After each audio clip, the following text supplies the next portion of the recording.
O terceiro episódio da segunda temporada de Ruptura até agora foi um dos mais interessantes. Parece que a qualidade da série dessa segunda temporada só melhora a cada episódio. Então vamos falar alguns detalhes do terceiro episódio da segunda temporada. E aí, tudo na paz? Tudo tranquilo com você? De verdade? Então beleza? Eu sou o Felipe Dias, este é mais um Fliperama. E se você for novo ou nova por aqui, se inscreva no botão aqui embaixo e também ative as notificações para não perder os próximos vídeos. Deixa o like bacana também no começo do vídeo, que isso ajuda bastante o canal. O nome do episódio é Quem Está Viva? Essa é a pergunta que a gente se faz desde que descobrimos que Mr. Case é na verdade Gemma e que a esposa do Mark não está morta. Agora queríamos saber como que será essa busca. É interessante esse episódio que o Mark ele tá com uma tentativa de gravar em sua retina, literalmente, uma dica, mandar informações para a sua versão interna, usando uma lanterna, escrito Quem Está Viva. E essa não é a única coisa que ele tenta. Ele tenta ficar ali decorando o número do relógio, coisas do tipo. Mas é claro que esse plano falha, e por mais que uma ou outra mensagem ficasse gravada em sua retina com a luz, como é que o Mark interno saberia que aquilo é uma mensagem para ele? Como ele interpretaria esta mensagem? Afinal de contas, muitas vezes realmente você fica com a imagem em sua retina gravada, mas é por pouco tempo e muitas vezes borrada. E nós sabemos que a Lumon ela já está bem avançada e está bem esperta em relação a se comunicar entre suas versões externas e internas. Não é fácil e acredito que a empresa já está a par de todo tipo de tentativa, até mesmo gravar uma mensagem em sua retina. Eu falei em meu vídeo anterior que talvez a série tivesse criado um padrão, um episódio dentro da Lumon e um episódio fora da Lumon. Mas não, realmente esse episódio ele se passou nos dois mundos. E foi interessante pois tivemos o Mark em sua busca pela sua esposa, do lado de fora pela Gemma para saber o que está acontecendo com ela, se ela realmente está viva, e do lado de dentro a Miss Casey, que simplesmente desapareceu. Vamos falar primeiro dos acontecimentos dentro da Lumon. Mark imprimiu alguns cartazes de desaparecida em relação à Sra. Casey. Quando eu tinha visto essa imagem, este cartaz no trailer, eu pensei que eram as pessoas externas fazendo esse cartaz para poder procurá-la. E é até interessante que não tem nome nenhum no cartaz, apenas o rosto dela. Então o Mark, ele entrega o cartaz para o Irvin e também para o Dylan e pede para eles ajudarem nesta busca para saber o que aconteceu com a Miss Casey. O Dylan dá uma desculpa lá, fica trabalhando no seu computador, mesmo que o Irvin pede para eles procurarem a porta juntos e fazerem a busca juntos sobre a Sra. Casey, ele não aceita. Mas vamos falar por parte. Primeiro vamos falar do Mark e da Halle. É interessante pois eles chegam em uma sala, que é a sala onde os animais, os cabritinhos estavam sendo aumentados na primeira temporada. E ali não tem nada acontecendo. Mas eles encontram uma pequena porta com um corredor.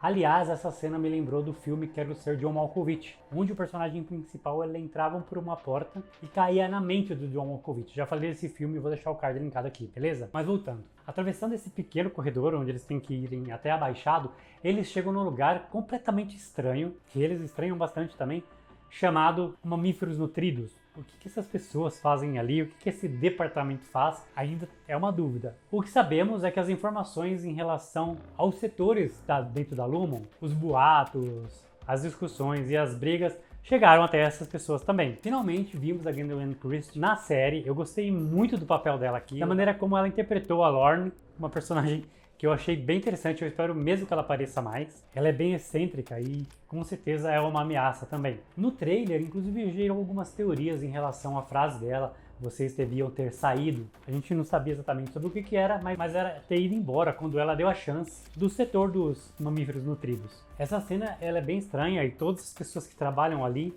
são bem estranhas, o que me faz pensar se fora da Lumon elas têm comportamentos parecidos como ali dentro, ou se por algum motivo o processo de ruptura deu errado e elas ficam ali. Mas é claro também, se você pensar que você ficar naquele ambiente fechado, apenas amamentando alguns mamíferos por 8 horas do seu dia, que na verdade para aquelas pessoas é eternamente, realmente acredito que dá para você ficar um pouco desequilibrado. Essa cena ela foi interessante pois resgatou os boatos que aconteceram lá na primeira temporada, que os funcionários do setor de refinamento de macrodados são na verdade marsupiais com larvas dentro de seus corpos. É por isso, inclusive, que ela pede para ver a barriga dos dois. Quem levantou esse rumor foi o Burt lá na primeira temporada. Esse é um sistema que é feito dentro da Lumon para que os setores não confiem uns nos outros. Então cada setor fica isolado, acreditando que o outro setor é o pior e o seu é o melhor e que o outro setor pode te prejudicar a qualquer momento. Isso te lembra alguma coisa em relação a algumas empresas? Comente aqui embaixo se a sua empresa é assim também. Agora vamos falar de Irving.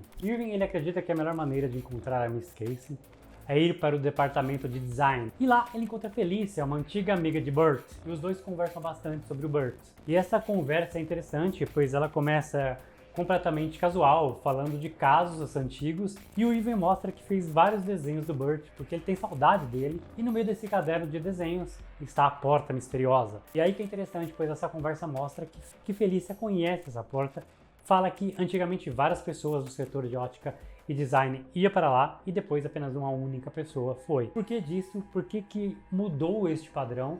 E o que é essa porta final?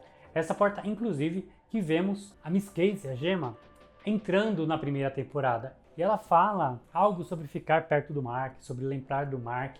Ainda não se sabe se quando ela entra nessa porta, ela volta a ser Gemma e tem toda a dor de saber que está viva e seu marido não sabe disso e ela não pode falar nada. O Dylan está jogando baixo, jogando no fácil, ele está com medo de avançar. Isso porque provavelmente ele acredita que a sua família do lado de fora pode sofrer consequências. É interessante, pois ele conheceu a sua esposa, ou a esposa do seu externo aqui no episódio, e por um momento eu até falei isso na resenha do primeiro episódio, de que poderia ser uma atriz interpretando para tentar manipular o Dylan. Mas não, realmente ela é a esposa dele, e eu acredito que os dois estão numa crise de casamento.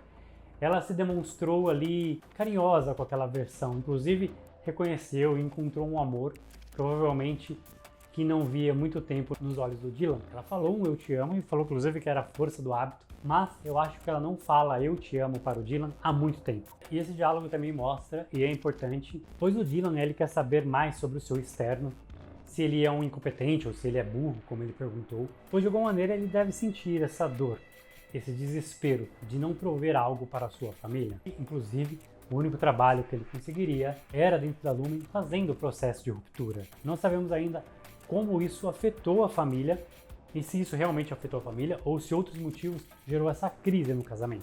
E agora falando do Milchick, ele chega na empresa e vê os balões de boas-vindas e ele não gosta nada disso, pois ele sabe o significado desses balões. Então ele encontra a Natália dentro do seu escritório. O Milchick está se tornando um personagem cada vez mais interessante, e ver ele aqui nessa cena recebendo aqueles quadros em homenagem a ele, com uma versão do Kir Egan negro, misturando o rosto dele com o do Kir Egan para agradar ele, para dizer que o Kir está em todas as pessoas, que o Kir Egan talvez seja inclusivo, que ele inclusive faz parte da Lumen e dessa seita que é os seguidores do Kir Egan. Ele ficou completamente incomodado com isso, dá pra ver nos olhos dele que ele não gostou nada disso, inclusive depois ele pega todos aqueles quadros e esconde. Natália também disse que recebeu algo parecido, talvez uma versão feminina do Kir Egan, e que se sentiu lisonjeada. Porém, a maneira como ela dá os parabéns para o Milchick depois que o conselho desconecta, dá pra ver na atuação dela, e que cena muito boa, inclusive, de que ela não está nada feliz com isso. Antes de falar daquela cena final do Mark tentando fazer a reintegração, inclusive agora é um método totalmente diferente, mas eu já chego lá, vamos falar da Harmony na cena onde ela conversa diretamente com a Helena. Ela tinha recusado a oferta da Helena para trabalhar em seu novo cargo. Ela queria trabalhar no setor de refinamento de macrodados. Ela queria concluir o seu projeto com o Mark, que ela acredita inclusive que está quase chegando em seu objetivo. Que objetivo é esse? Ainda não sabemos, mas talvez ela esteja completamente errada, pois o Mark está indo para um outro caminho tentando fazer a reintegração. A cena quando ela encontra Helena no estacionamento é muito boa, e ela faz algumas exigências, pois ela acredita que tem esse poder de barganha, e descobrimos que na verdade ela não tem. Ela fala que quer comandar novamente o setor de refinamento de macrodados e quer liberdade total para isso. Eu inclusive achei que em determinado momento a Helena ia ceder a essas exigências, mas não, ela não aceitou isso, mas ela queria conversar com a Harmony, talvez para colocar naquele cargo inventado, e vai saber se é só uma desculpa para poder manipulá-la, pois ela tem muita informação em relação ao que acontece na Lumen. Inclusive, eu até temo pela vida dela, o que pode acontecer com ela depois que ela saiu. O que você acha em relação a isso? Por que a Harmony tem tantas informações e ninguém na Lumen vai até ela, por exemplo, ou tenta convencê-la a não falar nada? Será que ela é tão fiel assim a ponto de não expor as suas opiniões em público? Outra coisa interessante nesse episódio é que vemos a Natália conversando com o Ricken, o cunhado do Mark, para ela fazer uma versão do seu livro para ser introduzida diretamente na Lumen. A Devon, a irmã do Mark, ela achou isso completamente estranho. Apesar da Natalie dizer que o livro do Rickon mexeu com os funcionários e algumas palavras precisariam ser trocadas. Rickon não é o melhor filósofo do mundo, mas as pessoas que estão dentro da Lumen tiveram pouco contato com literatura e filosofia. Então, se você manipular as palavras da maneira certa, você vai manipular, sim, os funcionários da Lumen. Quando você tem o poder das palavras, você consegue manipular as pessoas realmente. Isso lembra uma filosofia do próprio Kierkegaard, que é a seguinte: a maneira mais segura de domar um prisioneiro é deixá-lo acreditar que está livre. E a empresa ela quer que os funcionários sintam essa liberdade, mas na verdade vão continuar sendo manipulados. E falando agora da cena final, onde o Mark está tentando gravar em sua mente, em suas pupilas, mensagens para sua versão interna. Vemos Higaby novamente, ela tinha aparecido na primeira temporada e ela fez a reintegração do Peter, que não deu certo, mas aqui ela fala com ele que esta maneira de tentar transferir mensagens do jeito que ele está tentando fazer não ia dar certo de qualquer maneira. E ela fala que aprimorou o processo de reintegração e aparentemente melhorou mesmo. Não existe nada físico nesse processo de reintegração, quer dizer, pelo menos até onde foi mostrado. Aqui é interessante, pois a Hagby ela faz várias perguntas para o Mark. Perguntas essas que tanto a versão externa e interna poderiam responder. Dessa maneira o Mark ele começa a conectar fragmentos de memórias. Claro que ele estava utilizando o aparelho e tendo impulsos eletromagnéticos em seu cérebro. À medida que o processo avança e as perguntas vão sendo feitas, ele começa a ter lembranças simultâneas. Mas acredito que o ponto decisivo, a pergunta central foi a seguinte: qual é a sua memória mais antiga? Dentro da Lumen, qual é a memória mais antiga dele? Exatamente aquela onde ele está em cima da mesa, onde praticamente ele nasceu. Então essa memória tem apenas 2 anos. Agora, qual é a memória mais antiga do Mark Scott? E esse episódio também avançou várias tramas ao mesmo tempo. A história da Harmony, o Milchek, a Natália que apareceu aqui, e também ainda estou desconfiado da Helena, ou da Helen. Será que é ela? Não é? Eu estou tentando pegar os detalhes da maneira como ela anda, da maneira como ela olha para o Mark, entre outros detalhes. A principal mudança desse episódio é do Mark finalmente aceitar fazer o processo de reintegração. Talvez nos próximos episódios veremos o Mark com a sua mente duplicada e uma grande dificuldade para saber qual é a mente verdadeira, qual vai dominar o Mark por completo. Talvez nenhuma das duas aconteça que nem o Pete, eu espero que não. Esse episódio para mim avançou bastante a história da segunda temporada e provavelmente muitas mudanças daqui para frente virão, tanto em formato e narrativa. Eu acredito que este episódio foi um ponto crucial para a história da série como um todo, e principalmente da segunda temporada. E você, o que achou desse terceiro episódio? Você gostou, não gostou? Tem teorias? Deixe suas teorias e opiniões aqui nos comentários. Vamos debater sobre esse episódio por aqui, beleza? Esse foi o de hoje, eu espero que você tenha gostado. Se você gostou, deixa aquele like bacana, compartilhe o vídeo nas redes sociais, isso ajuda bastante o canal. Se inscreva caso não seja inscrito ou inscrita e ative as notificações também para não perder os próximos vídeos. E aqui do lado vão aparecer outros vídeos produzidos aqui no canal. Se você gostou deste, você vai gostar desses aqui também. Muito obrigado por ter assistido esse vídeo até o final e até a próxima.